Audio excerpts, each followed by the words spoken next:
Here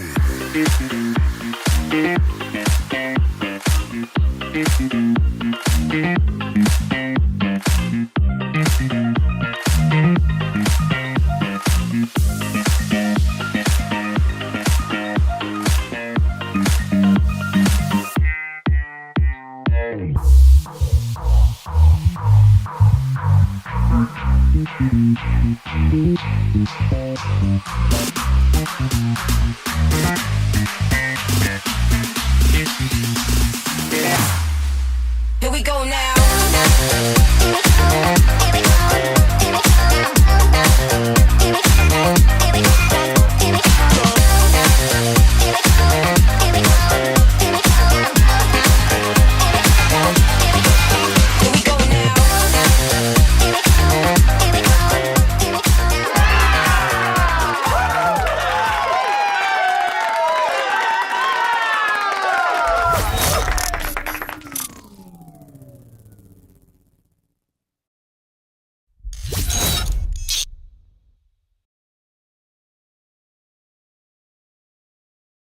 So I shared with you my morning skincare routine. Now I'm sharing my nighttime skincare routine, brought to you by our friends over at Buttah. Over the last several weeks, we've partnered with Buttah and I've been utilizing their skincare routine and I have been loving it. So let me share with you my nighttime skincare routine. It's very simple and it's made even simpler by our friends over at Buttah.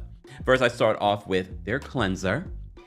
Wash your face with their cleanser. Then I use their silky soft towel, which I love. I love. They're disposable. They are quality. You shouldn't be using the same towel that you use to dry your body on your face. And then I'm using their retinol. People don't understand the benefits of retinol. Smaller pores, youthful skin. A lot of people don't even utilize this. You should. All you need next is their Cocoa Shea moisturizer. As I've said before, they've made my routine a lot simpler because I've had to use a different morning moisturizer versus what I use at night. With their Cocoa Shea moisturizer, I can utilize it for my morning and my evening. I just put a little bit less on in the morning. At night, I put a little bit more. And that's it for my nighttime routine. One of the other big questions that people have asked me, is there a scent in the moisturizer? Very light scent. The other question people have asked me, is Buttah Black owned? Not only is it Black owned, their president is a Black woman.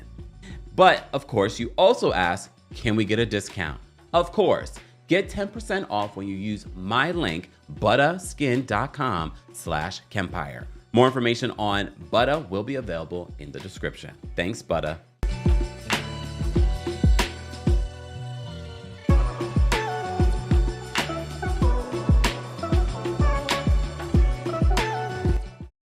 Welcome back to the KEMPIRE channel, your #1 source for pop culture news and music, entertainment, reality TV, and so much more. Come on in. I decided to do this update on Diddy. As you know, we've been talking about Diddy for the last 4 weeks. Yes, it's been 4 weeks that we've been talking about Diddy for the last couple of years since he was charged, now arrested, and now the trial has started. We just completed week 4 of the Sean Diddy Combs trial.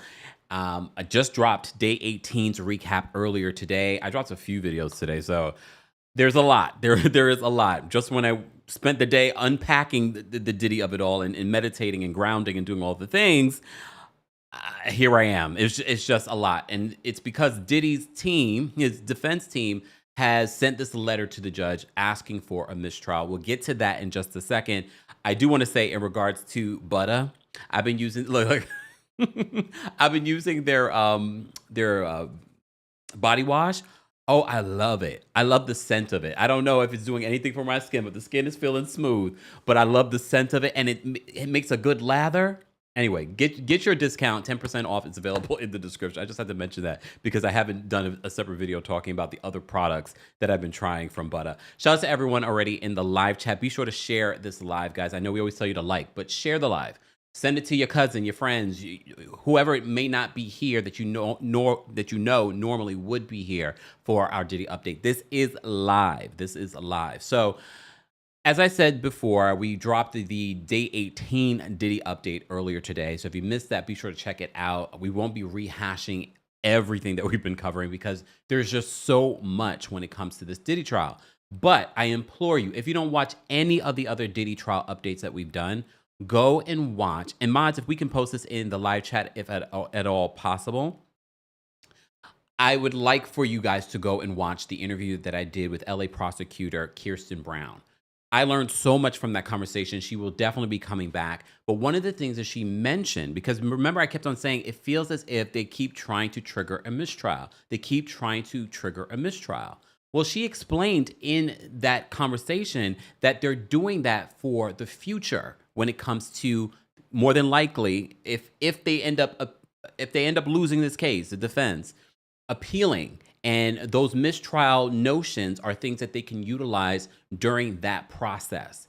She explains it way better than I just did. So if we can post that, replay crew, I will post the link to that conversation in the description so that you can go. Again, it's like almost 2 hours, but every single morsel from that conversation is worth it. If you want an education in regards to what a prosecutor, but also an attorney has in regards to this. And again, not all lawyers are made the same.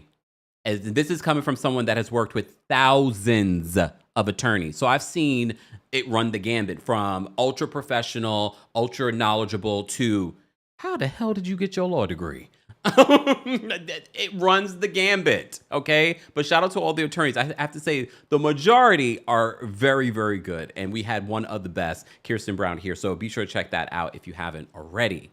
So I want to read to you this letter that was filed this evening from Diddy's team asking the judge, Judge Aaron Subramanian. Oh, now it's rolling off the tongue. Okay, Subramanian. I'm probably still mispronouncing. I apologize, Judge. Sidebar, I thought I saw him in the street the other day, and I was like, is that him? I don't know. But okay. So let's get into this, because you know I'm in New York City. That's why I thought maybe I saw him in the street. Okay. I was like, Judge, is that you? It's okay. All right, so let's get into this. I want to read this from, and I won't be putting all the citations and things that they have included in here, but this is what they're trying to accuse the prosecution of. They're accusing the prosecution of misconduct, and they're citing Bryana Bongolan, Cassie's friend. And I told you, based off of when we recapped it, if you missed it, I'm not going to rehash Bryana's testimony. I said of all of the witnesses that they had, for me, based on my layman's opinion, that she wasn't their best. And I said some of her answers were sort of like, oh, did she just perjure herself on the stand? I'm not saying that she did, but it felt like, oh, she wasn't a great witness. And I also gave the disclaimer, she did admit to doing a lot of drugs with Cassie. So that might be part of her not recollecting some of the details. But one of the things that they mentioned was the fact that Diddy was in New York City at the time that she accuses him of dangling her over a 17-story balcony. So that is one of the things that's mentioned in this motion for a mistrial. Oh, goodness. Let's get into this because I'm not going to be here long. Let me know if you want me to drop the call and link for those that want to share their opinions, because it's been a while since we've actually dropped the call link for the audience. Matter of fact, I'm going to drop the call link for members first right now before I forget, in case there are members that want to weigh in, because we haven't heard from our members in a few weeks since we started this case. So let me drop this. Hold on one second, y'all. Let me do this right now before we get into this letter that Diddy's legal team filed on a Saturday. They're working overtime. But again, coming from the world of law, I used to work long hours. There were points in my law career, not as a lawyer, but when you work in a law firm, it's like you're a lawyer because you're working their hours too. And I would have cases that were like, oh, we need to start this case with temp attorneys come Monday. So I'm working Saturday, I'm working Sunday. I used to work to the bone. I don't miss it. I used to like my job though, because I used to do orientations. I used to meet all these attorneys. We used to have like really, can you imagine if I was still there, I'd be able to have these conversations about the Diddy of it all. Okay, calm down. I mean, I still could. I know a ton of attorneys. Okay. I'm going to drop the call link for members on the post tab. Live chat, if we, depending on the amount of people we get in here, Let's get those likes up. I don't know why y'all here not liking the video, but it's all right. Share the video if you don't want to like it. Okay. All right. So Brandy says, I believe he did dangle her off the balcony. Maybe the time frame is wrong. Possible. But when you look at the fact, like, how do we know for sure that Diddy was in New York City? They say that he was checked in at a hotel. Under what? Frank White, Frank Black? How do we know? How do we know that he was there? He also has a private jet. And he knows powerful people. How do we know he was on someone else's private jet? Okay, let me get into the letter that was sent. For those that are just joining us, Diddy's legal team has been trying. He's been doing this. His legal team has been doing this since the beginning of the trial, trying to trigger a mistrial. The first time they did that was with Cassie and them wanting to bring Cassie over the weekend. But the judge and the prosecution were like, no, we need to get her off the stand before the weekend. So that was the first time that we saw that they were trying to trigger a mistrial. The prosecution at the time accused them of that. That wasn't the only time. They tried it multiple times since then. And now we have a letter Saturday night, where they are asking the judge to declare a mistrial. So in this letter, dated today, June 7th, 2025, and this is to the judge, Honorable Aaron Subramanian, United States District Judge, Southern District of New York, 500 Pearl Street. That's where it is, okay? So they say, Dear Judge Subramanian, the defense respectfully submits this letter in support of its renewed motion for a mistrial based on prosecutorial misconduct. So they're accusing the prosecution of misconduct.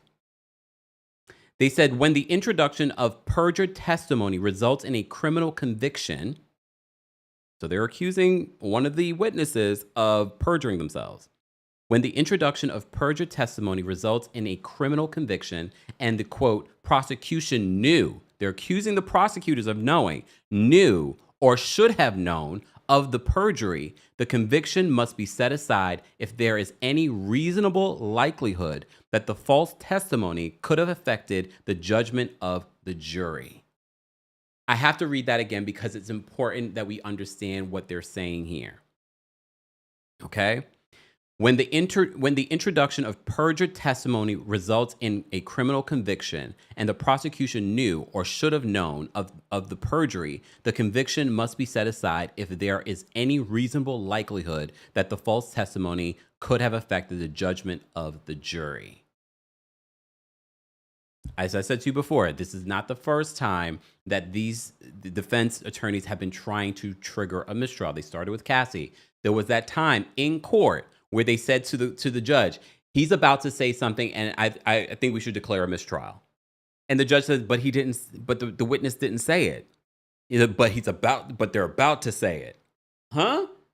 But they're about to say it. But the judge is like, but he didn't say it. Okay. Danny, who's an attorney in the chat, says weak ground for mistrial. They're trying everything. But as I said before, Kirsten Brown, a prosecutor who came here on the channel like last week or the week before, said that they're doing that intentionally for when it comes time to appeal. And I was like, oh, I didn't know that. All right, so let me skip down because they cite a few different things. They said, moreover, the prosecutors knowing use of perjured testimony can violate the due process clause, even if it only undermines a witness's credibility. And then they have their citations here. As the Supreme Court has explained, a lie is a lie, no matter what its subject. And if it is in any way relevant to the case, the district attorney has the responsibility and duty to correct what he knows to be false and to elicit the truth. They cite more cases in regards to this. Remember, Diddy's legal team is heavy. They have so many attorneys. And some of the best. He's paying up the wazoo for them as well. So as explained below, in this trial, the government has presented testimony that it knew or should have known was materially false related to its allegation that Mr. Combs dangled Bryana Bongolan from the balcony of Cassie Ventura's apartment in September of 2016. So they're basing their request for a mistrial off of her testimony. Here's the thing. as I said to you before, when we were going over her testimony, was it this week? I can't. The days are coming together for me. It was a little shaky, but it didn't seem as if she was lying. However, remember the defense attorney, I think it was Westmoreland, says, "Why did you lie to this jury?" I'm paraphrasing. She didn't say exactly like that, but basically she said to her, "Why did you lie?" And her response wasn't, "I did not lie." I forgot her exact response. I wish I had it in front of me. Her exact response wasn't, "I did not lie. Everything I've said here today is the truth." She didn't say that. Her response was a little like, that's not convincing. At least not to me. I don't know if it was convincing to the jury. So they says, as explained below, in this trial, the government has presented testimony that it knew or should have known was materially false related to its allegation that Mr. Combs dangled Bryana Bongolan from the balcony of Cassie Ventura's apartment in September of 2016. Accordingly, to avoid an unfair conviction, in this case, the court should grant a mistrial. So they're basing it off of the Bryana incident. The government contends that the alleged balcony incident is relevant because, quote, it shows Mr. Combs' violence directed not only to Ms. Ventura, but to other people around Ms. Ventura. She is aware of this violence, and because of her awareness, it goes to coercion. The incident, as alleged, is disturbing and powerful evidence, and the government has used it to depict Mr. Combs in an extremely negative light, as an angry and dangerous man who terrified Ms. Ventura and her friends. What about Dawn Richard's testimony? Okay. Naomi says, I hope she didn't hallucinate. I mean, that's the other element, and that's part of the reason why the defense kept on bringing up the amount of drugs that both her and Cassie were doing at the time.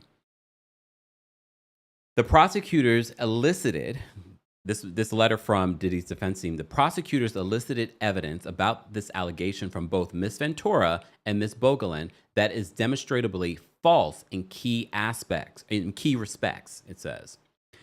They then doubled down using this false testimony to obtain a ruling admitting inadmissible hearsay evidence about it as well, all to present a false narrative to the jury. The government started by eliciting testimony from Ms. Ventura about the allegation that cannot be true. Ms. Ventura says she actually saw Mr. Combs holding Ms. Bongolan over the balcony railings. Okay? And then they cite this. They says, I saw him bring her back over the railing of the balcony and then throw her onto the patio furniture. Yet, that was a quote from Cassie's testimony, yet the prosecutors knew she had not actually seen what she described because they had in their possession a text conversation demonstrating that Ms. Ventura was told about the alleged incident by another unidentified person. Remember, the prosecution this week brought in a investigator that was able to find these text messages to confirm. Okay.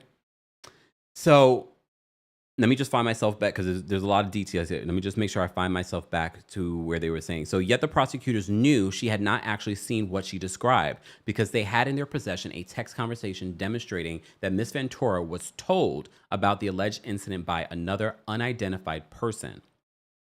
Then they cite this. They said in a quote, hey, I just found out some crazy-ish. I'm changing the word. I'm just finding out right now. That was the text message. Nonetheless, they allowed Ms. Ventura to continue to insist on cross she had witnessed the incident. Okay? In the question, and you testified that you saw him throw her onto the patio furniture, right? Answer, yep.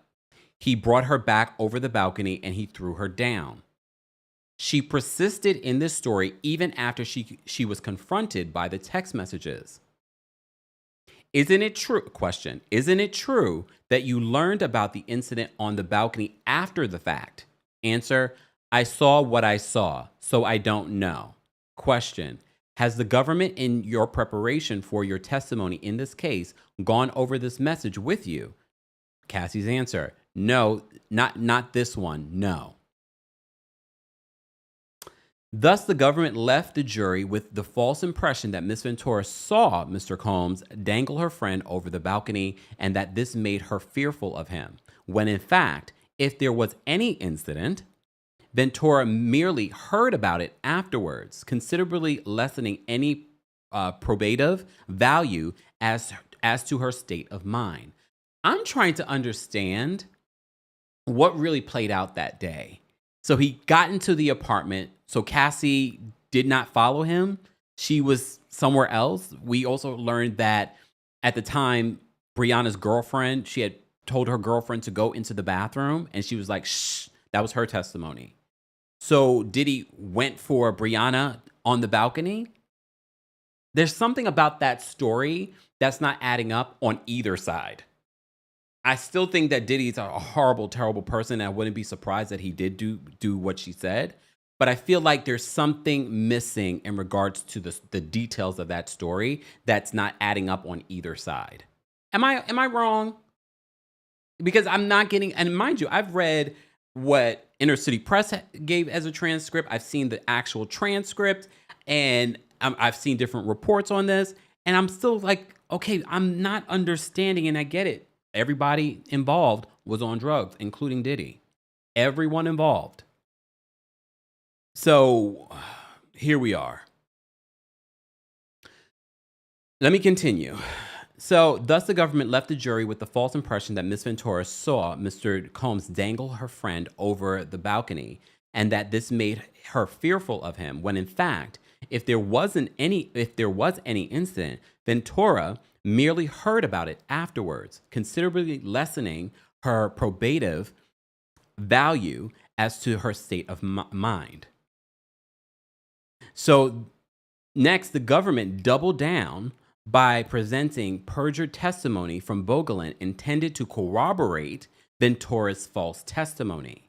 Bongolan claimed that Combs lifted her up and held her feet on the balcony railing. Hold on. Let me see if I can demonstrate. So he lifted her up. Let me read this again. Bongolan claimed that Combs lifted her up and held her feet on the balcony railing. Wait, lift. Mind you, she said she was doing a lot of drugs at the time, and she was only about 115 pounds. So lifted her up, and then, okay, but they get into the sizes of the balcony and things like that as well. So she claimed that Bongolan claimed that Combs lifted her up and held her feet on the balcony railing, and that this caused injuries to, quote, the back of my leg and back and neck pain. Bongolan was very definitive about these injuries, and particularly the bruise to her leg, which was one of the details that stick out in her mind. Okay. Let's continue. So they have the Q&A from her testimony. Where did you go after you left Cassie's apartment? Bongolan says, I went to my apartment. What did you do at your apartment? She says, I was shaking a lot, and then I wanted to take a shower because I felt disgusted. And then I look over my behind my leg and I see a huge bruise. Wait a minute. Okay, I'm not a doctor. I'm also not a scientist. Does bruising show up that quickly? Hold on. What is the timeline of this? Because I can't remember from when we covered this. They said, where did you go after you left Cassie's apartment? Did you leave Cassie's apartment a week later? When I went to my apartment, what do you do at your apartment? I was shaking a lot, and then I wanted to take a shower because I felt disgusted. And then I look over behind my leg, and I see a huge bruise. How long does a bruise take before it shows up? Just asking. LaTanya says she didn't take any pics. I don't know. I don't know if that's the first thing that comes to someone's mind, especially if you're doing drugs. Okay, Susie says, yes, it can. Okay, Naomi says some people bruise easily. I'm just asking, being very innocent in my asking. I just want to make sure we make it clear. LaTanya says, I bruise easily. So LaTanya, if, God forbid, you hurt your leg today, a bruise will show up almost immediately? I just want to ask. Okay, it's very possible. Naomi says, I bruise instantly on my legs. Okay, I just want to clarify so that we all, because I know already there will be people that ask the same question that I just asked. So she says that in her testimony, she says, I wanted to take a shower because I felt disgusted. And then I look over behind my leg and I see a huge bruise. We'll talk about the bruise in just a moment. Ms. Bongolan, do you remember all the details of the incident that night? She says, no. Do the details that you've talked about stick out in your mind? She says, yes. What, if any, physical injuries did you have as a result of that night? She says, I had that big bruise with it was like a piercing in the middle of it. And then I had back and neck pain, and then it stops there. They continue in their letter. For those that are just joining us, we're talking about Diddy's defense team has sent a letter tonight to the judge asking to declare a mistrial, accusing the prosecution of knowingly allowing misinformation, lies, perjury to happen in this case. The government next introduced photographs of the injuries Ms. Bongolan supposedly sustained at the hands of Mr. Combs, including, then they cite the number for it, a photo depicting the leg injury taken on September 26, 2016 at 9:45 a.m. So she did take a picture of it. Ms. Bongolan testified that she took the photos of her leg injury, quote, around the time, indicating in the exhibit that she did not, quote, that she did so, quote, the same day as the incident, and that she, quote, got that injury from being thrown onto the balcony furniture. On cross, she confirmed that the, quote, balcony incident happened early in the morning and that the photo of the leg bruise was taken later that day, and that the injuries to her back and her leg, quote, happened on the same day. The government then introduced photographs of the injuries supposedly sustained at the hands of Mr. Combs during the incident. The government knew or should have known this testimony was perjured. This is their letter. They're saying that the government knew or should have known that the testimony was perjured and that Ms. Bongolan could not possibly have been injured by Mr. Combs on a Los Angeles balcony in the early morning hours of September 26, or even the day before that. The government has long known that Mr. Combs was on the East Coast in late September, and specifically at around the time of this alleged incident. The government knew that he had stayed at the Trump Hotel in New York City between September 24th and 29th, 2016. In fact, the government had marked GX7Y111, the records of this hotel stay, which are now in evidence. And it has had other evidence in its possession for some time showing Mr. Combs' travel schedule and proving that he was on the East Coast when told that the jury he dangled Ms. Bongolan over a balcony in front of Ms. Ventura. Could it have happened on the 23rd and she messed up the date? Because let me tell you this. Because if you were to ask me about an incident that happened, I can't promise you, especially if I was doing the amount of drugs that Bongolan claims that she was doing at the time with Cassie. I could see messing up dates. But I could also see Diddy being in New York City on the 24th to the 29th. How are we confirming that? How are we confirming that? Let me continue. So they continue. Some of this information is redacted. I'm not sure exactly why it's redacted. I'm sure it's to protect certain things. They continue in their letter asking for this mistrial. Guys, if you're just joining us, don't forget to like the video. It's an easy and free way of supporting the channel. We're talking about Diddy's attorney sending a letter to the judge this evening. They didn't do this on Friday. They didn't wait till Monday. This happens all the time. They sent a letter asking the judge for a mistrial.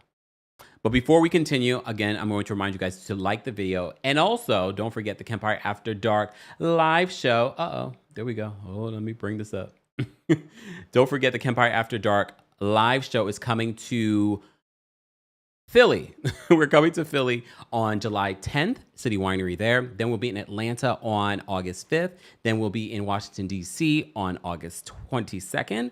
and then back here in New York City on September 12th. All shows have meet and greets available, but the New York City show has a live stream option available. So even if you're not coming to any of the shows, or you live in another city or another state or another country, there is a live stream option that you can have for a week. So go get your tickets today. More information on the KEMPIRE After Dark, the villain era, is now available in the description. We're going to talk about Diddy, I'm sure, at least in the Philly show. We will definitely have to talk about Diddy and the results of this case by then. Maybe. We don't know. The judge is definitely trying to have the jury start deliberating, as long as he doesn't approve this mistrial motion, but we shall see. He's trying to have this done by July 4th, but they could be deliberating for who knows how long. Okay. All right. MO says hotel and personal appearance. I mean, I wonder if they can verify that maybe he had an appearance on that day and we saw him, or he was seen by someone. Saying that he was staying at a hotel where he used aliases is not enough for me. Okay, Jasmine says, see you in September. See you in September, Jasmine. All right, let's continue. What's more, they continue in their letter asking for this mistrial from the judge to Diddy's defense team. What's more, when the defense began to expose the perjury on cross-examination, the government repeatedly attempted to disrupt the cross with unfounded objections and requests for sidebars and unfounded claims, such as the proper leading questions meant defense counsel was, quote, testifying. Then, despite having elicited Ventura's false testimony about having directly witnessed the alleged incident, the government persuaded the court to admit the hearsay text messages with quorum, KK, describing what Ventura had found out from someone else, despite having elicited perjurious testimony from Ventura claiming she saw the alleged conduct. All of this was highly improper and exacerbated the harm caused by this suborning the perjured testimony. It bears emphasis that the use of the perjured testimony regarding the balcony incident is just one example of prosecutorial misconduct during this trial.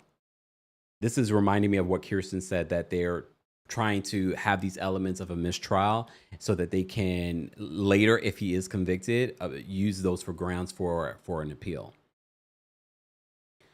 All right. It bears to emphasis that the use of the perjured testimony regarding the balcony incident is just one example of prosecutorial misconduct during this trial. The defense previously moved for a mistrial based on the improper line of questioning related to the 2012 destruction of fingerprints provided by Scott Muscuddy, aka Kid Cudi. So remember, they've been trying to trigger a mistrial a couple of times. This is one of those incidents. Remember when I was mentioning earlier, and I mentioned in our recaps, that before he even said anything, they were about to say, Your Honor, they did a sidebar with the judge, and they were like, we would like to declare a mistrial. And he was, for what? Because he's about to say something. He's like, but he hasn't said it. But he's about to say it. He didn't. Okay. So they said that questioning related to the 2012 destruction of fingerprints provided by Scott Muscuddy to the LAPD. As the court will recall, the defense argued that the government's motive in eliciting this testimony was to create an unfounded and highly prejudicial inference that Mr. Combs somehow corruptly arranged for the destruction of the fingerprints. The government claimed that was not the purpose of its question, and the court denied the motion, the judge, and instead gave a narrow, limiting instruction. I know the judge is probably reading this like, are you trying to read me or tell me what I did was wrong in the court?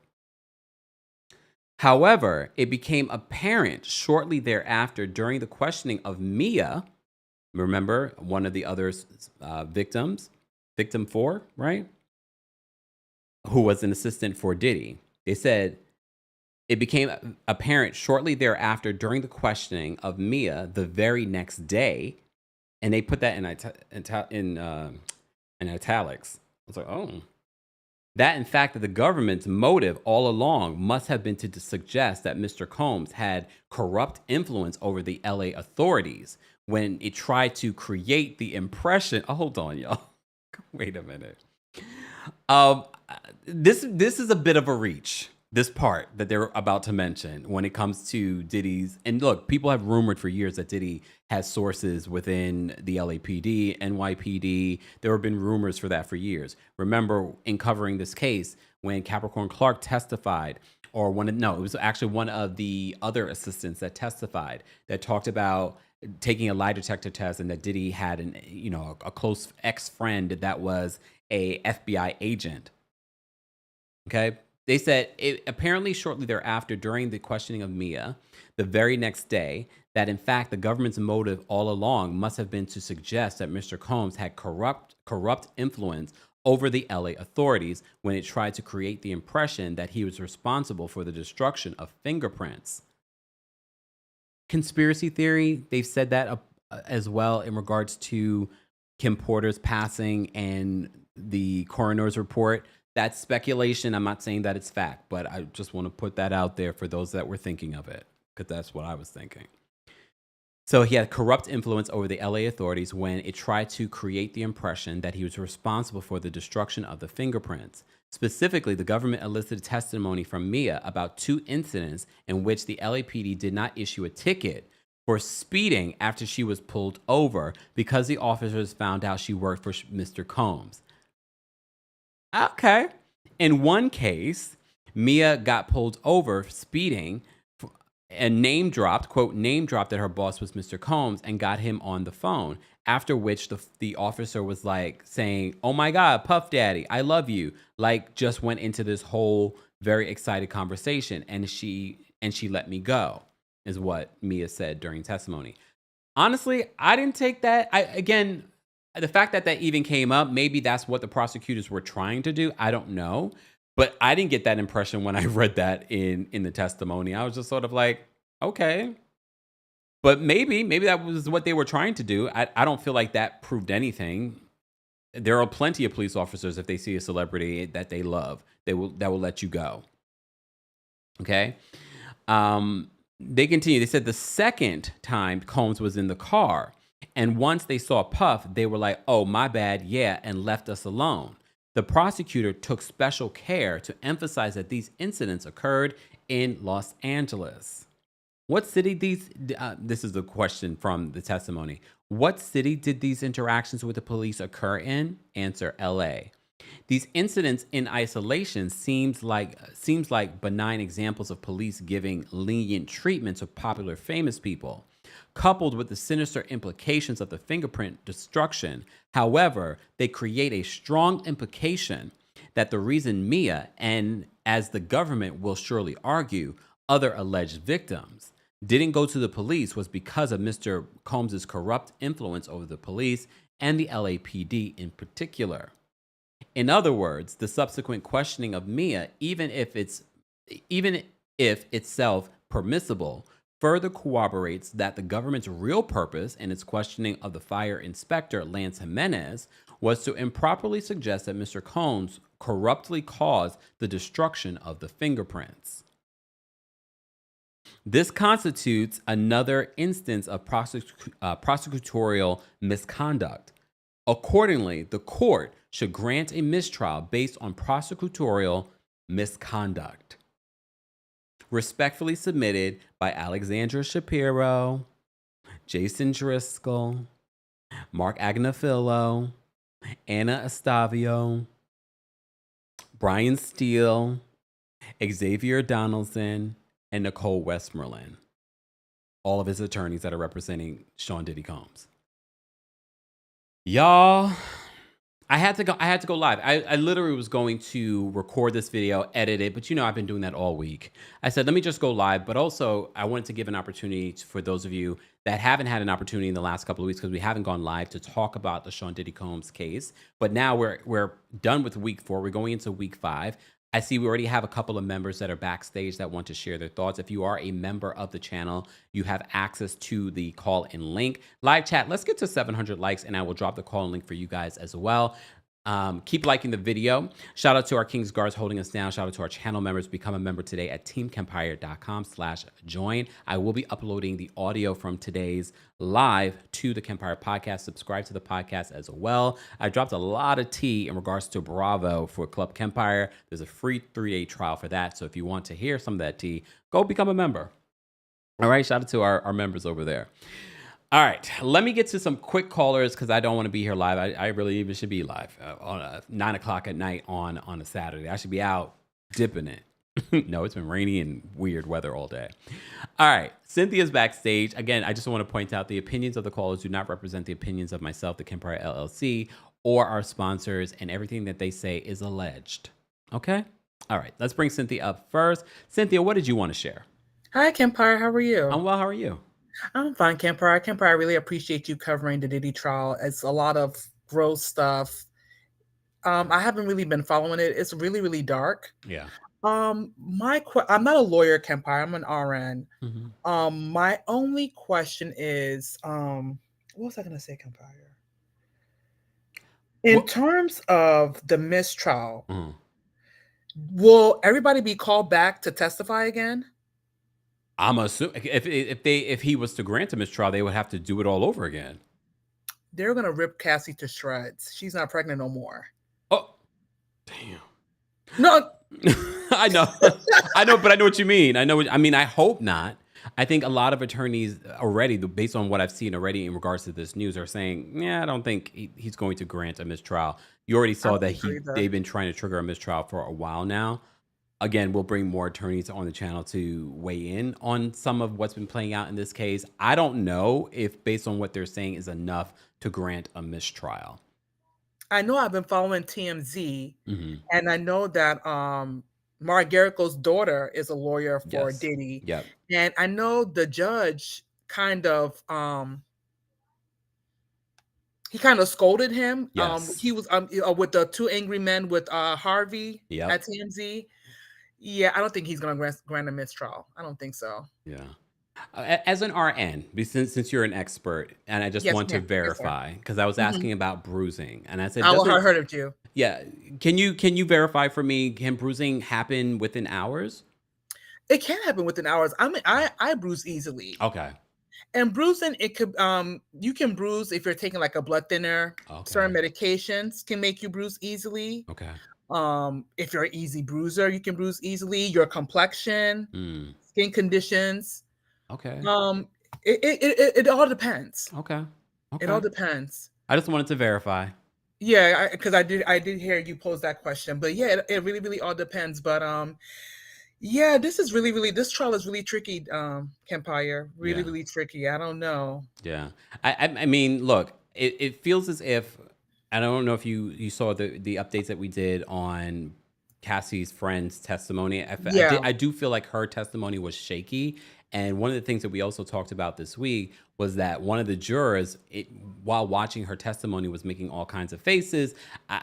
I don't know if it landed with the jury, but I don't think that was necessarily the prosecution's star witness, but it was an important witness.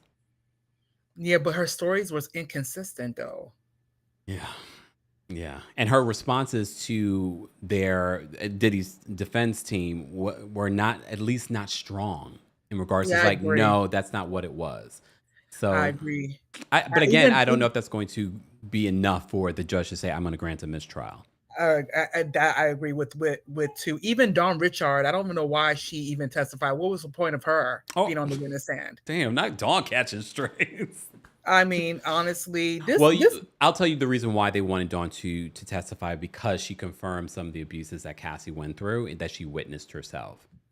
So they wanted to sort of corroborate the abuse that Cassie endured. Okay.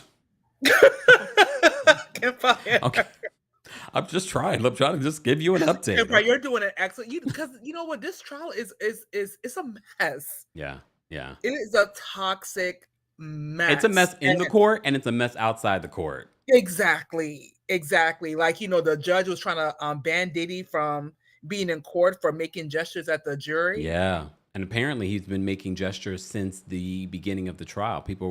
Journalists were noting like, yeah, he's been interacting with the jury since the beginning. I think he was advised to do that, KEMPIRE. Or this is just what he's used to doing. That too. Just saying. No, this is just a mess. I guess to be continued, KEMPIRE. I'll keep watching. We'll talk about Real Housewives on Monday. Yes. Stay tuned. KEMPIRE, I really appreciate you covering this story. Thank you, Cynthia. Thank you so much, KEMPIRE. Have a great evening. Enjoy the rest of your weekend. You too. Bye. Bye-bye. All right. I'm only giving members free access to talk. Everyone else that I just dropped the call link for, you will have 30 seconds. Okay. Only members will get full access. All right. So let me bring up Miss Tina. Hey, Miss Tina, how are you? Hey, KEMPIRE, long time no hear from. I know. Was I supposed to call you? I don't have your yes, number. You were. Hey, I love this judge. I don't think that he's going to grant a mistrial because the defense's arguments, you're supposed to discredit the witness when they're on the stand, not come back 2 weeks from when they testify and say, oh, they perjured themselves. That's a bunch of crap. I don't think he's going to do it. And yes, you can bruise. You've met me and you see how dark complected I am. I was going to the police academy and I shot a shotgun and I didn't have it wedged in my shoulder. I turned as black as a piece of charcoal within seconds. Ooh. They thought I broke my shoulder because it recoiled. So yes, you can bruise that fast. Because I said I didn't think I could bruise because I'm dark. I mean, it was bad. And now that you say that, because I went for a facial and I was trying something new, and it's one of those little suction things they did. I didn't bruise, but I immediately had red lines because of it. So that makes sense. That's pulling your blood vessels up to the surface, and be careful with that because I'm an esthetician too. Yeah, see? Be careful with that because never again. I'm not doing it again. I right, because you can bruise your face, and it'll take a long time for those veins to contract, your blood vessels to get back. I was icing and okay, this is not about me. It is. But anyway, and just hearing some of this testimony about Diddy, as my grandfather would say, he had them girls and himself as high as a Cooter Brown. Yeah. I mean, it's just so disturbing. Yeah. I don't know if what they're charging him with, if they'll get to the racketeering and all that stuff. The boy was just a big freak. Abusive. Yeah, very abusive.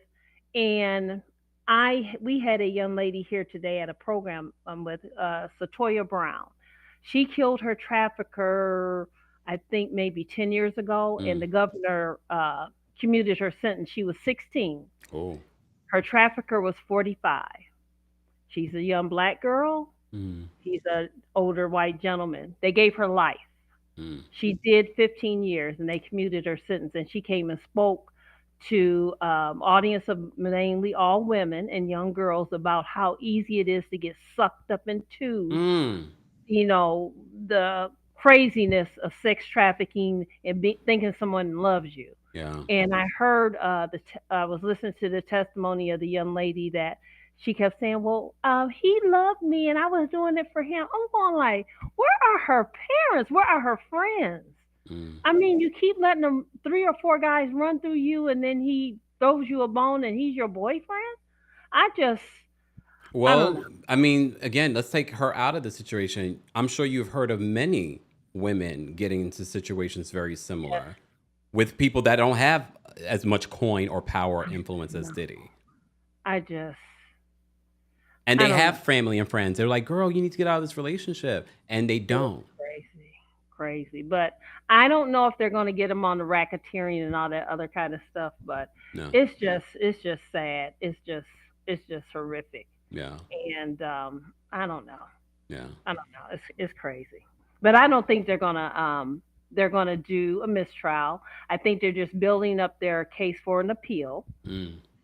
And maybe they'll do that. But I laugh at the graphic that they have with him with the red devil eyes. Oh, that was my graphic. All right. I'm going to try to come in to Atlanta. I'm going to try to come. Okay. And if I don't, I think I might even fly out to either New York or DC. Okay. Well, I'll see you at one of the shows. Thank you, Ms. Tina, for calling in. I need a trip. All right. See you later and get Take some sleep. thank you. Take care. All right. Let me continue. Again, I am planning to bring on a specialist to talk about cycles of abuse. I feel like so many people are on their high horse when it comes to, oh, these girls, they just wanted attention. Oh, why she loved this man. If you really are paying attention to the story or the stories, and you're hearing the cycle, like this man he's probably made it an art. Mind you, some of y'all are sitting on your high horse, and you're allowing someone that's broke and with less influence and manipulation skills to manipulate you. Not y'all. I'm not talking. Well, maybe y'all too. And I feel like people do not give anyone grace, because I feel like there are so many people that I see on social media that are in these situations. This is not brand new. And then when you add the element of he's getting these people hooked on drugs, and I'm like, y'all don't see how all of that plays into the manipulation and the control? But all right. This is why I bring the experts on, because I can only speak from my opinion. I am not an expert in cycles of abuse, but I will bring the expert on, okay? Because it's time that we educate our audience. And that's why I brought on Kirsten Brown to talk, because she's an attorney that has dealt with very similar crimes. She's able to understand why people stay and why they stay in those situations. We talked about that in our conversation as well. All right, Coco Esquire's backstage. Coco, what's your thoughts? Hey, KEMPIRE. Yes, I had a whole nother thing I was going to say till that last caller started talking this craziness about they're so crazy. I mean, these girls are so stupid. First of all, I want to preface this by saying I serve on the board of a DV organization here in the Bay Area. Have done work with DV victims my entire life because I grew up in a household where that was the thing. And we need to really consider why it is we expect so much high survivor and fight skills from women, and we just overlook the way that women are treated by men in power. This is an issue that has been going on since the beginning of time, and it concerns me that last caller, she seemed to indicate she had been to police academy, if I'm correct. Like, we need to place the blame where it goes. It's not why did she stay, it's why is he manipulating people. Why does he hit? And the cycle of violence and the power wheel is something that has been studied. Yeah. And I suggest folks get on the internet and take a look at it. You can't even get away from your boyfriend who worked down to Family Dollar, and you expect a multi-millionaire to not claw into an impressionable 19-year-old who was grown, but still her frontal lobe isn't developed. So that really irritated me. And But then you're you're giving them all these drugs that's messing with your brain.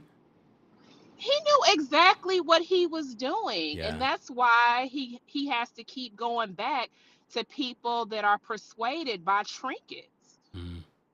This is a phenomenon that not only multimillionaires utilize, but people utilize in general. And I'm pretty sure that the Department of Justice statistic will support that while it can happen irrespective of gender, women are the primary victim of this thing.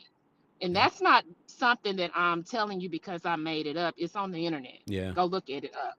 But that's not what I was going to say. Anyway, Okay. I just got a little triggered. I know. It's okay. What I wanted to say is the defense is playing a very interesting game, and it is very difficult to have a client who is a narcissist. And I think we can all agree that Diddy's behavior is indicative of somebody who's an egomaniac. And certainly he has the money to say, you better say this to his attorneys. And thus the timing of them bringing this recent prosecutorial misconduct motion is interesting. As yesterday, the news was all about Diddy being kicked out of court because of his treatment of the jurors. The goal is it's a credibility game for sure. And as one of the callers pointed out, first of all, this is for them. Credibility is established by the testimony. If they perjured themselves, you brought that out on cross-examination. and the jury will be educated and they'll make the final determination. But the motion is premature because there has been no conviction.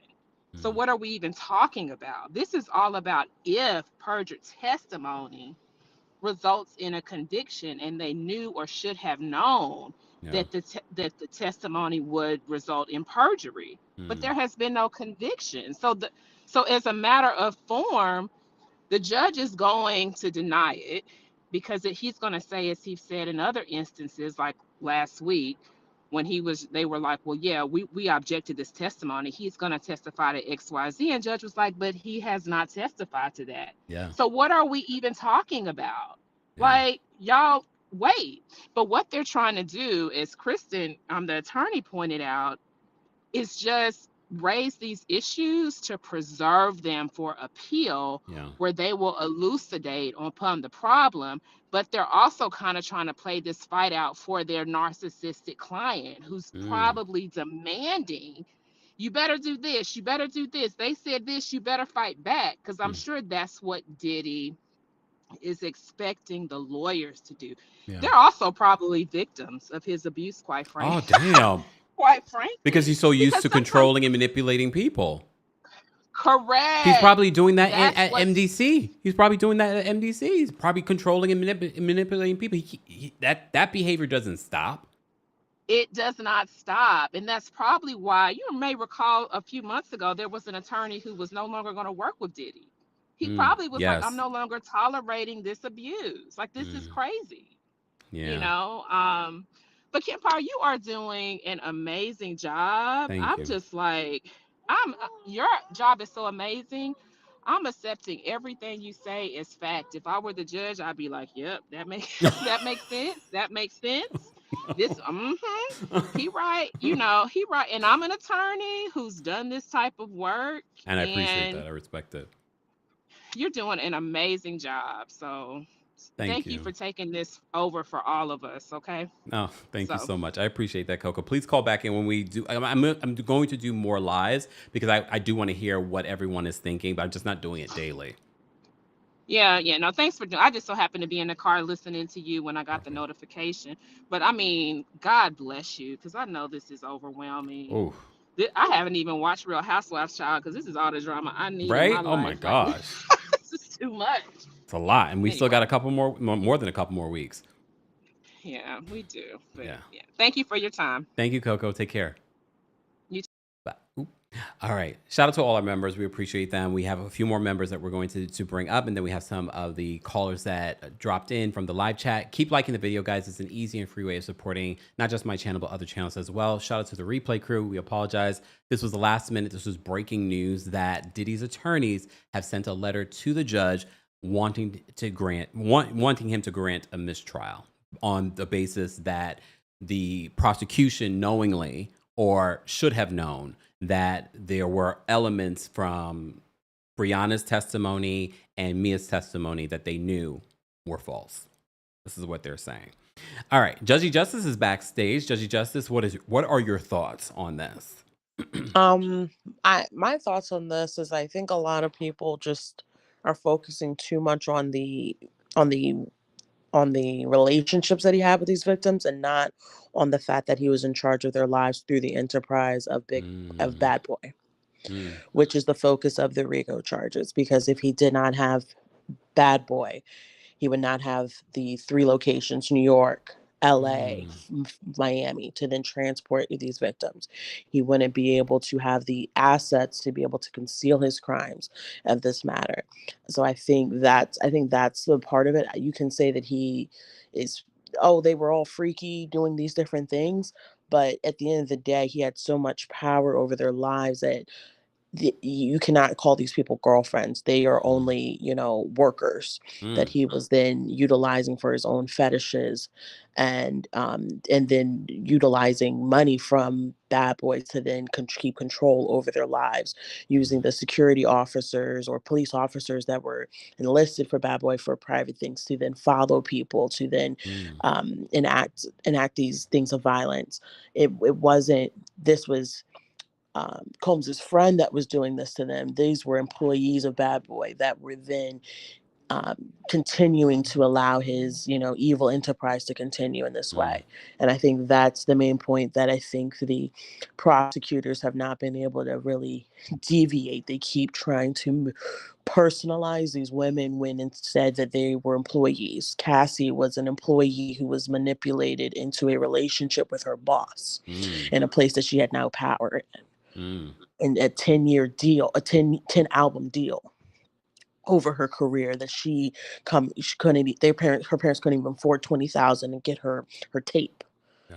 I think that's the elements that we're missing. We're focused on all these different, it's 3 people, 7 people flying here. No, it's the fact of they had this type of power. Even Jane and Mia being paid $10,000 a month and being called at their whim and told they better do this or they will not get their money this month. They will not get this. Their rent's not going to get paid by who? Who was the one that was putting those money in the accounts?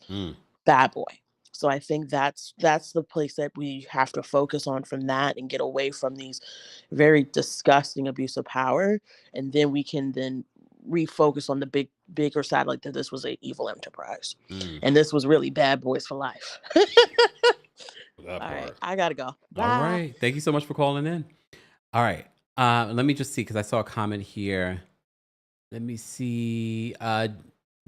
Jucia? I hope I'm pronouncing that correctly. Jucia Williams says, my ex, who went to prison for 3 years for abuse, manipulated several women for a long time. The detectives on his case said that even though he was not attractive, he was frightening, charismatic with them.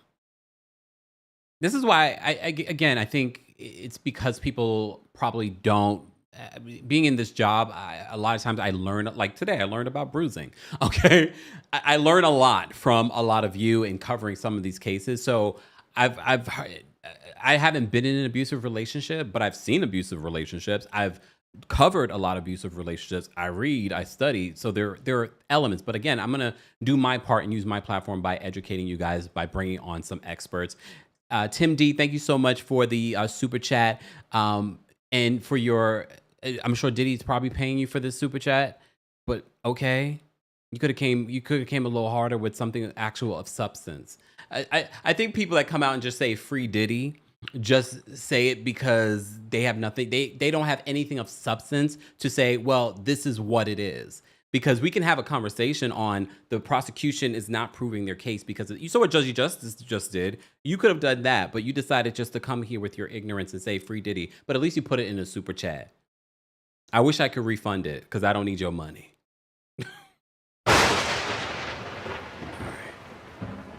All right, Keith is backstage. We're going to bring Keith up next. Keith, what's going on? Thank you so much for being a member. Hey, KEMPIRE, how are you? I'm well, how are you? I'm doing pretty well. But yes, so I was calling because, first of all, I wanted to say if I was the prosecutor, I would have definitely been screaming hostile witness when Mia got on that stand because I felt like she was a waste of time. She came there, wasted the judge's time, she wasted the jury's time with a bunch of I don't knows and ambiguous yes and no's. I felt like she really was a waste of time, and they could have Mia or Bryana are you talking about? I'm not sure. The hippie chick. Oh, Bryana, the hippie chick. Yeah. Bryana, the one that was dangled over the balcony. Correct. Yes, okay, her, the one that was doing a lot of drugs with Cassie. With Cassie, yeah, that was Bryana. My apologies, Mia, not you. I'm talking about Bryana. But yeah, so I definitely think she was a waste of time, and they could have found someone a little bit more credible to be their star. Well, she's probably not even the star witness, but to be a witness for their side. However, I also wanted to say that I feel like a lot of people are having. First of all, I do want to say I really appreciate you being able to really explain and elucidate what's going on with this case and really be able to bring it down to layman terms for people that don't understand courtroom jargon and being able to really explain it thoroughly. I really appreciate that because I feel like with this case, a lot of people are, the thing we're also coming off of the back of the whole Young Thug Rico trafficking case. And I feel like with that case, it was pretty cut and dry on what the charges were and exactly what they were being charged with as far as running a criminal enterprise and being a gang and actually infiltrating crimes and committing murders, and it being pretty obvious on what the crimes are. But I feel like with this whole Diddy case, a lot of people aren't in the nuance of understanding how sex trafficking or like that type of field can be considered RICO or racketeering, because what I'm getting with this whole Diddy case is that they're bringing up the fact that he would pay these um, workers to be able to fly out to other states or other countries to be able to do their business with his girlfriends. And they're not realizing that, one, this is actually illegal.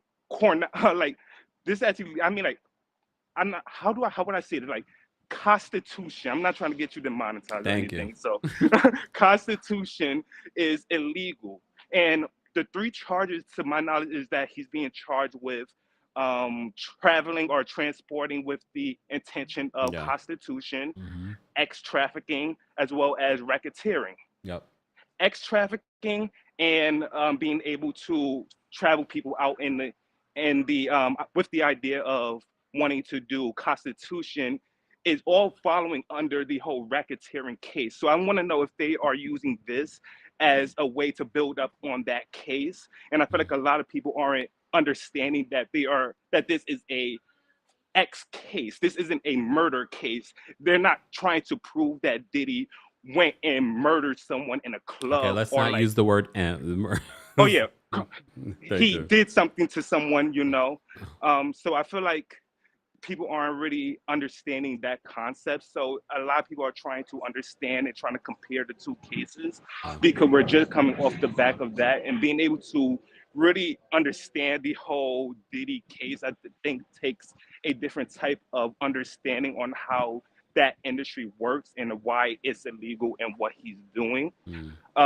So, but that was about it. And also, like, with his whole manipulation tactics, my thing is, okay, so I may anger a few people. This may be a hot topic. Okay, I'm not trying to be a contrarian like many other people.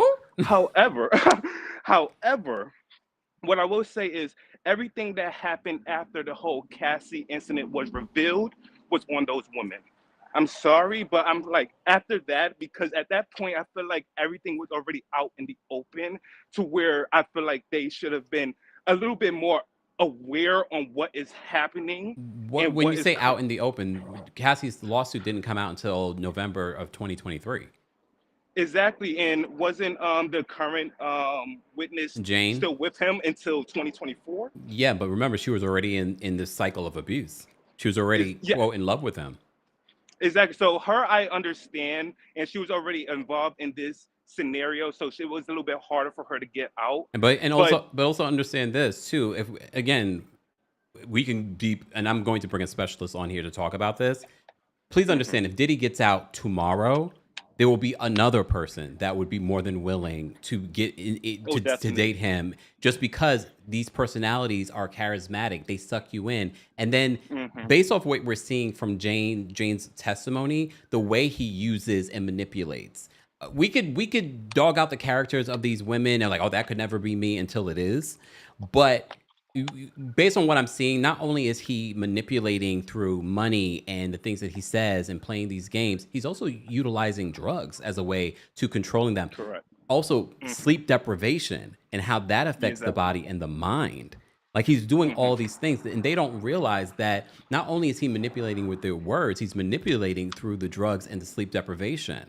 And his tactics, and he's become an expert at doing this because he's been doing it for probably 20, 30 plus years. That is very true. That's very true. Now that you bring it a bit, because my thing is also that with him, I feel like he, like the girls that he was currently with, even like his most recent baby mama that he had, they are, I don't want to say they're with him for the money, but they aren't as successful as him, so it's a little bit easier for him to manipulate them, because he brings them in with money and then he keeps them there. So like for the most recent witness, she said that he was paying for her rent. However, she was living in New York at the time, so for her to move from LA to New York, she probably would have had to come out of pocket for a large amount. So it felt like she was kind of stuck, because where was she going to go after that? Oh my gosh, I'm sorry. No, it's okay. You I need will an also ambulance? say this, like, oh, welcome to. Are you in New York? No, I'm in Chicago. Okay, I'm like, damn, big cities. Well, here's the thing. Please also understand, as we're speaking, there are men with less money, with no money, that are doing the same thing. Mhm. So that it's not always just about money. That is true. That is So, true. all right, we have a line. However, I gotta go though. But of course, thank go hide from the police. you. Thanks, Keith, for calling in. It's All good. right. All right. Now we have our general calls. General calls, you will not have free time. Okay. You will not have free time. I'm gonna bring up DM next. DM, what did you want to share? Hi. I thought I was a member, but You are a member. okay. No, you are a member. You're our Oh, last call. You're our last member okay. caller. Whew, okay. I was like, because I have a few things to say. I Okay. have an unfavorable opinion, but I'm gonna explain why. Please. I hope this judge does grant a mistrial Oh. because, as Cassie being the first witness, I think her testimony will be so much stronger because, as you know, in the first one, she wasn't granted immunity. While she was speaking on certain illegal acts that she did, she could speak to more now, and I can guarantee after her pregnancy, they're definitely going to grant her immunity, and they're going to be like, speak on it, so we don't get a mistrial again. And I think if they do that, it will prove Rico very early into the the new trial if we get a mistrial. And specifically because she contributed to a lot of those acts. While she was a victim, she did contribute to a lot of the illegal acts he was doing. And she is such a long-standing girlfriend of his that she knows the in and outs, that they kept dismissing what she was saying. They didn't want to make her cry. And while the defense will go in on her, I think that she would be a very good witness after her pregnancy. I think that She's giving birth would now. prove a lot of things early on that they're kind of missing right now. Like Rico, we don't have the 2 predicate acts that they're saying for, but I think that if they gave Cassie immunity, we could prove that, and she could be a zip. And I think it's also like a weird timing where he's asking for a mistrial because I've been watching another law YouTube page, and KK has been brought up quite a bit. Yeah. And I feel like they're trying to get it done before KK comes on the stand because that's the one that's going to get it. Because she knows where the bodies are buried. And she could tell you where they are. And up until recently was working for it. Yeah. I don't really think that Jane testimony did a lot. I think it definitely proved trafficking. But I think that, and again, we don't know who Jane is. I think it just proved kind of where the defense is going. He's a little freaky, and then the people he's with also do these freaky things. But I want us as a community, and I'll just say this because you're not the only one to say this. I want us to stop saying that he was just a little freaky, because we also have to remember, no, he was abusive. We're not arguing that at all because he's admitted to being abusive. What we've seen, has he committed the charges that he's facing? Well, that's yet to be proven. However, he was an abuser. He wasn't just freaky. He was an abuser. I think that's the reason why Jane's testimony is a little shaky, because she has yet to prove in her testimony that he was abusive. Maybe mentally, yes, but I don't think it's clear for like a jury to see the mental abuse, especially since they've only had one specialist on the stand to prove the amount of abuse you go through psychologically for your lover. So that's why, hearing her testimony, reading it, it's a little shaky for me because, yeah, he's a bad guy. Yeah, you want him to love you and all this, but we're also not getting. I think the other thing is we're not getting the background of these people. Why did they fall in the cycle of abuse? We didn't have somebody testify to why do specific women fall into this cycle of abuse. Why do they do this emotionally damaging things? And I think if they got a better witness to testify on the cycles of abuse, it would be a home run. Okay. So you didn't like Dr. Hughes' testimony? I liked it, but I would like for them to go deeper into um, even them asking what their childhood was like. You know, I know they're trying to do a speedy trial, but that has a lot to do with it. And why they fell into a relationship like this? Yeah, and why?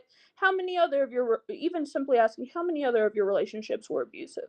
Asking Cassie that. Were you ever in a serious relationship before Diddy? No. Probably not. She was 19. Was your father in the home? You know, like those things seem that they don't matter, but they really do. Those are important details. And like I said, I'm looking forward to having an expert here on the channel to talk about it. So at least for us, we can be educated on what that is. Yeah, I think he does it, but I think that they'll have a much stronger case if they have to retry him. Yeah. Well, we'll see. I'm sure come Monday we'll have a response to their letter. For those that are just joining us, we're talking about Diddy's defense team sending a letter to the judge over his case asking for a mistrial due to Bryana's testimony and some of the things that Mia said in her testimony. DM, thank you so much for calling in. We're going to ignore this one. Thank you so much, Coco Esquire, for being a member and for the super chat. Coco says, teach KEMPIRE. Y'all need to use the right words. The testimony is cumulatively to be and establishes credibility for prior witnesses. So thank you. I love that we have a bunch of attorneys in the chat. Shout out to all the attorneys that are here in the chat. Urena KK, I know you hear that name all the time. It's Christina Curran. She is was the chief of staff for Diddy. She's been named multiple times in both civil lawsuits and during this trial. I would be shocked if she does not testify. Completely shocked. All right. So everyone else, you will have a time limit because now it's almost 10:30 New York City time. So I'm going to put a minute up for everyone. So please respect the timer so that we can get to the line that's backstage. All right. So let's bring up Michael Noel next. Michael, what did you want to share in regards to this update in regards to Diddy? Hey, KEMPIRE. So at first I was going to make a connection and get into the Southern District of New York for not doing their due diligence in response to the testimony, and link how production didn't do their due diligence with the claims on Real Housewives. But all this talk about abuse is really kind of like hitting me hard. And I just want to share with the chat. Unless you guys have been in an abusive relationship, you don't understand. I was in one for 17 years. And even though I consider myself a very masculine man, I succumbed to the abuse of someone whose sheer will of power is more larger and stronger than my own. And even after 2 years of having escaped that relationship to this very day, I miss my abuser and miss the life that we had. So y'all will never understand the cycles of abuse until you lived it for yourself. And I think that everybody in the chat that's making their assumptions, y'all just need to back up because you ain't never lived that life. And that's all I wanted to share. And be Thanks, grateful KEMPIRE. that they haven't gone through something like that. So thank you so much, Michael, for sharing your story. No problem. Wow. Do you see? I think that was a perfect example. I'm grateful that he even was brave enough to share that with us. All right. Nelson the Virgo is backstage. Nelson, what did you want to share? Yeah, I can't believe I'm catching a stray. Oh my God, talking about I got a minute, but let me see if I can do this. Are you a member, Nelson? You know that I'm a member. I'm sorry, you called in late. Okay, after the members called in. So I'll give you your free time. Go ahead, Nelson. Yeah, okay. I won't take too much time though. So what I wanted to say was shout out to the last caller because that's exactly what I was going to point out. I myself have not been like a person that's been in like or something like that, but I am empathetic and I always just try my best to like see myself in the situation. And everybody, I feel like when they're looking at just with the Cassie stuff in particular, they keep thinking they keep thinking that oh, that's what they wouldn't do. But it's like you have to think like that's what you wouldn't do. But that's not what happened to her. So we're watching her journey, and this is what happened to Cassie. But just because you wouldn't do it doesn't mean that you all of a sudden can throw, oh, because she did this, like I wouldn't. Okay, but that's you. You chose to not do that. So you can't put that on Cassie now. That's not what happened to her. And to everybody that says just because she was 19 that's not grooming, y'all need to get y'all things straightened out, because grooming can happen at any age. Anybody can get it. Just like the last caller just said, masculine men, feminine women, anybody can get it. So please don't get it out of your head that just because she was over 18 that she cannot be groomed, please. And the other thing I wanted to say was yeah, I just, if people like try their best to like get their emotions from the situation and just see the due process do what they need to do, I'm sure they would see what would, like, what's going down. Like people that don't understand like how RICO even starts, like I myself don't even understand it, but I do understand that there's always a process to doing these things. So you just have to let the process go. We're only on, this is about to be the third week, right? So we're about to be the fifth, but oh shoot, oh my god, you see, damn, oh my, I'm did you hear sorry. our interview with Kirsten Brown, the I prosecutor? did. No, that's what I'm gonna say. And shout out to you even bringing like the experts too, because I feel like people that don't know what it is to be in these situations don't understand. So they kind of have to hear from an expert. But I don't. The whole thing is you don't need to hear from. I don't, or not to say that experts you shouldn't hear, but what I'm trying to say is like, if a victim is telling you something happened, you gotta believe them. Like, just what it is. But unfortunately, we live in a world where I need proof. You need to show me proof. I need this proof, and I'm just like, come on now, you really need like. And unfortunately, when you're in an abusive situation, the last thing you're thinking is about, I should be documenting Oh, this. I need to remember this. I need to remember that. Right. Oh my God, I might be in a situation where I might need this piece of evidence. I mean, no, nobody's thinking that. No one knows what it is to be manipulated. If you've never been in that kind of circle, I'm a kind of a psych person, so that's why like I'm seeing this stuff and I'm like, yeah, if you don't know what it feels to be in that, you're never going to understand what it is. Like that's just what it is. So everybody just needs to just see the case for what it is. I really wish that we can like hear what's actually happening in there, but you know, it is what it is. Like, yeah. But that's what I would say. I'm so sorry. I don't want to take too much time. No, that's okay. That's okay. Thank you, Nelson, for calling in. Bye. Bye. All right. Guys, if you're just joining us, don't forget to like the video. It's an easy and free way of supporting not just my channel, but also if you're listening to us on the KEMPIRE podcast, don't forget to give us a 5-star rating on Apple Podcasts and on Spotify. And don't forget the KEMPIRE After Dark live show is coming to Philly on July 10th, Atlanta on August 5th, DC on August 22nd, and then back here in New York City on September 12th. I know Chicago, I know Dallas, I know Houston, I know LA. Y'all want me. Y'all come and link me with some of those promoters. Please and thank you. And I will come. I'll come. All right. Let's get to these last couple of callers. Callers, please respect the timer so I can get through everyone so that we can round this out. Shout out to everyone in the live chat. We're almost at 1,000 likes. Miss Frazier, thank you for being a member. Miss Frazier says, I lived it and grateful that I got out. Sending you hugs and prayers. See, there are a lot of people. I mean, I think we need to start giving people grace because you are saying things probably in the public or to friends and family, not realizing that they've been in this situation and they are lucky to be here with you today to tell you that I've been through it, I made it through it, and you're saying insensitive things and not giving grace. Not Frank Black. All right, sir, we're not going to even get into your super chat, but keep on sending super chats.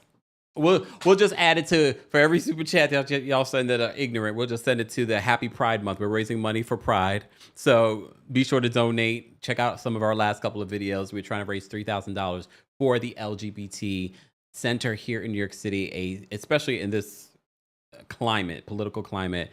These organizations need your support. Help me raise $3,000 this month. We only have 20-something days left to June. And we haven't even got to 1,000 yet. What are we doing? If we as a community all chipped in a couple of dollars, we could do that like that. And we can get to my actual goal of 5,000. Okay. All right. Susie says we need you on the West Coast KEMPIRE. Me too. I would like to come. It's not that I don't want to come to see you guys. I do. All right. Naomi's backstage. We're going to bring Naomi up next. Naomi, what did you want to share? Hey, KEMPIRE, how are you? Now I feel like I'm good. I was gonna say now I feel so nervous and like I'm sweating because I'm trying to make the 1 minute. I didn't even start it yet. Go ahead. Oh, okay. I just have 3 big points that I wanted to bring up. Okay.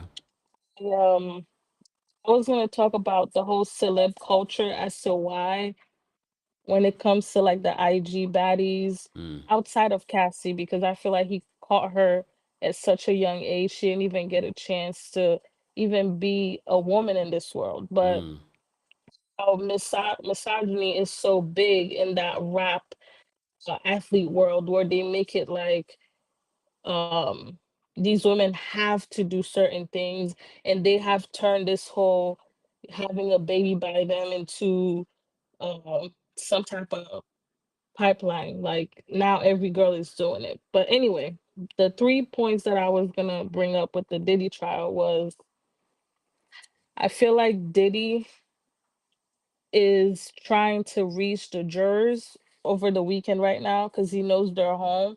They might see the headlines about how it's all lies. Since I remember he was nodding at them, oh, they're lying, they're lying.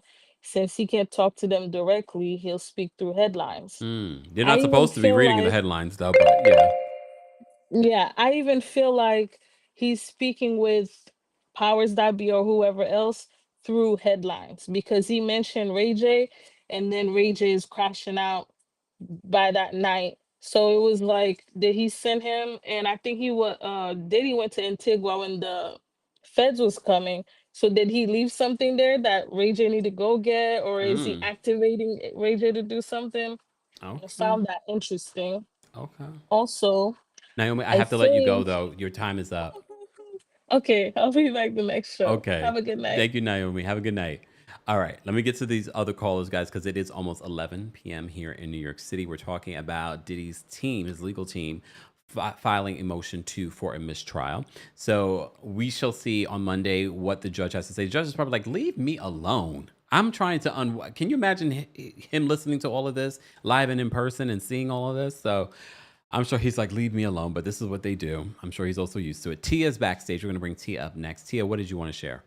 Hey, so can you hear me? Yes. All right, perfect. I've been fighting my way to get on. I'm so sorry. It's okay. So I used to work in the fashion industry. It is very easy when you are working um in the fashion industry or in any industry where you don't have a typical HR situation to fall into these situations. I remember when Cassie first signed with Diddy, there were a lot of eyebrows raised when it was announced that she had a 10 album deal. Um, the other issue with Cassie, and I've noticed with a lot of the women who Diddy ended up with, um, these are people who either were abused or came from situations where they witnessed abuse. With Cassie in particular, she witnessed an HR situation of abuse because she used to be an Abercrombie and Fitch model. I don't know if you've noticed that story at all, Yeah, we actually but did a video on it. yeah, that CEO went down around the same time as Diddy Yep. um, for similar behavior, but his behavior was with men. Um, Not the same as Diddy, but he pled Similar. out. Unlike, yeah, very similar. And I've heard a lot of stories of other musicians around the world doing a lot of similar things as Diddy. And I would love to know who exactly is paying for these videos. That's what they need to focus on with these cases, not just these individual artists. Diddy needs to be under the jail, absolutely. But they need to go after the big fish that is paying for these videos. I Okay. recently heard of the lead singer from the group Rammstein. You ever heard of them? The German group. It's post-industrial rock. Anyways, um, I'm an old goth. I'm sorry.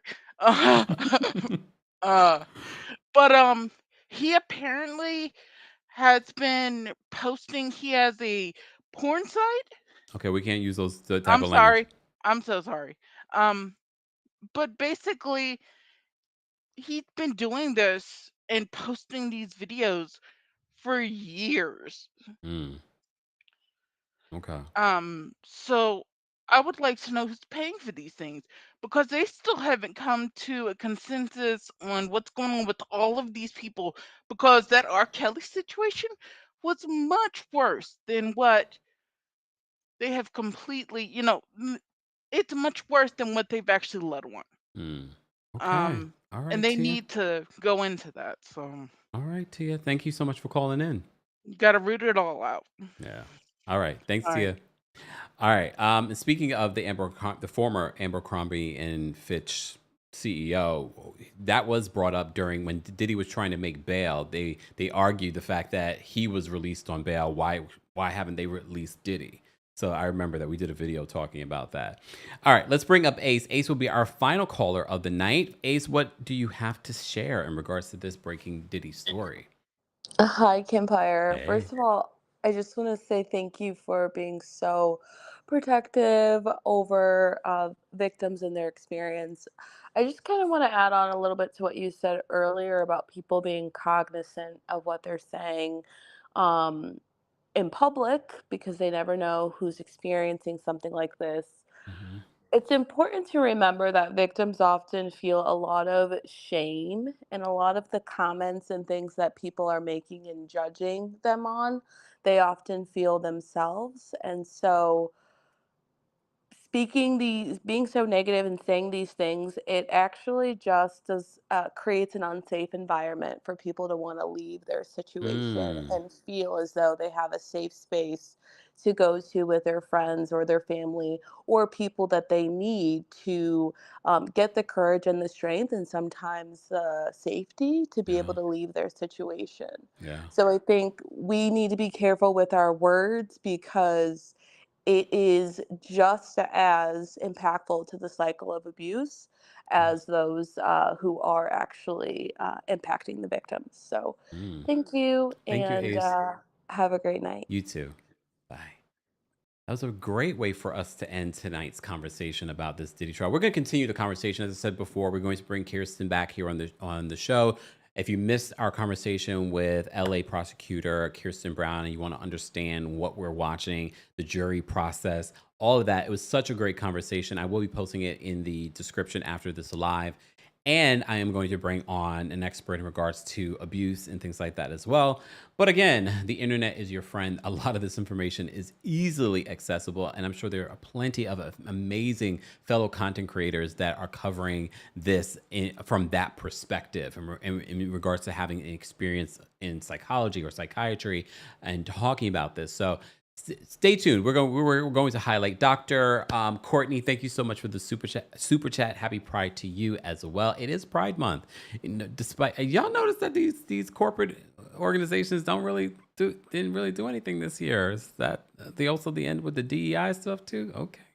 Anyway, happy Pride over here. We're still raising money for the center. Help us reach our goal of $3,000 after the live. If you're part of the replay crew, it'll be along, I think, the right side of the video. But you can, for those that are here now, you can go to any of our last videos and you'll be able to donate. Thanks to everyone that sent in a super chat. Thank you to those of you that became new subscribers. Thank you to our King's Guards. Thank you to our channel members. Thank you to our subscribers. Thank you all for being here. I hope you guys have a fantastic rest of your Saturday. I'm gonna go take a shower, wash the Diddy of it all off of me, and of course go to bed.